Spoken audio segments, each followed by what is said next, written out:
para que no se aburran después de estar mucho tiempo en redes sociales o haber visto películas o haber visto alguna serie y quieran hacer otra cosa aparte. Yo les vengo a recomendar una lectura muy interesante, ya que estaremos un buen rato en nuestras casas por el tema del coronavirus, que es una novela de un autor mexicano, la que para mí es la mejor novela del siglo XX, del mejor autor del siglo XX, que es Pedro Páramo, de Juan Rulfo.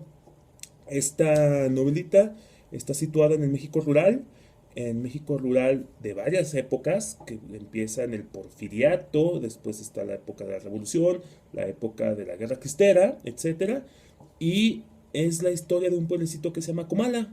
Y en este pueblo está un hombre que se llama Pedro Páramo, que es el cacique, y vamos a conocer la historia, no solo de Pedro Páramo, sino también del pueblo de Comala y de las personas que viven en Comala, lo cual es bien interesante, porque a partir de este pequeño pueblo, Juan Rulfo nos explica mucho lo que somos nosotros los mexicanos. Desde mi punto de vista, explica todo este pensamiento, todas estas tradiciones, todos estos miedos que tenemos, las supersticiones que como mexicanos tenemos, están dentro de esta obra y muestra muy bien lo que es el mexicano, cuál es nuestro pensamiento.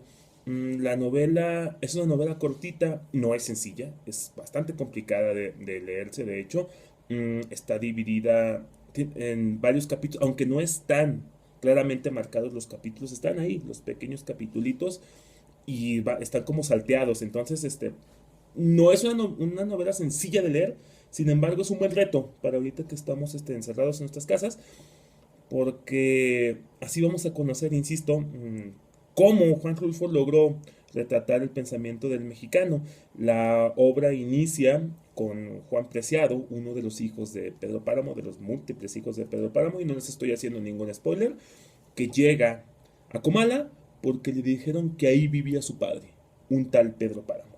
Y vamos a descubrir la historia de Pedro Páramo, cómo se convirtió en el cacique, la historia de otros personajes importantes, como es el mismo Juan Preciado, como es Dorotea la Cuarraca, un personaje muy bueno, el padre Rentería, Fulgor Serrano, Susana San Juan, etcétera.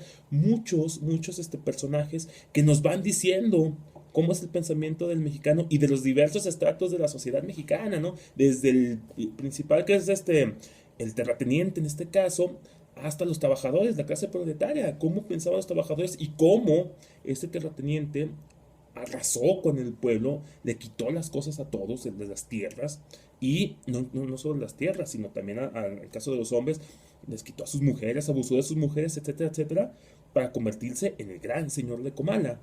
Esta novelita, insisto, no es muy sencilla. Empieza con la historia de Juan Preciado y de repente corta y ya están leyendo la infancia de Pedro Páramo. Y corta y ya están leyendo a otro personaje. Están leyendo nuevamente a Juan Preciado y luego van a leer al padre Rentería y luego van a leer a Fulgor Serrano. No lleva... Es complicada, pues, entonces la lectura. Sin embargo, insisto, me parece que es una muy buena prueba que pueden hacer para este rato que vamos a estar encerrados.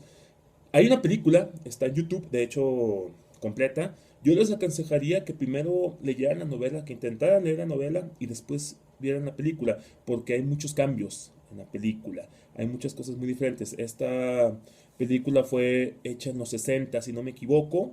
El guión es de Carlos Fuentes, no recuerdo quién más trabaja dentro del guión. Está bien hecha, sin embargo, obviamente la novela es superior. Estamos hablando de Juan Rulfo. También están los cuentos de El Llano en Llamas, ya luego les hablaré de esos, pero sin duda, si ustedes quieren conocer cómo es el pensamiento del mexicano y cómo Juan Rulfo retrató muy bien ese pensamiento que todavía persiste en muchas comunidades y también en la zona urbana, por supuesto, de México, les recomiendo que se avienten Pedro Páramo y pues a ver qué onda. Ya después me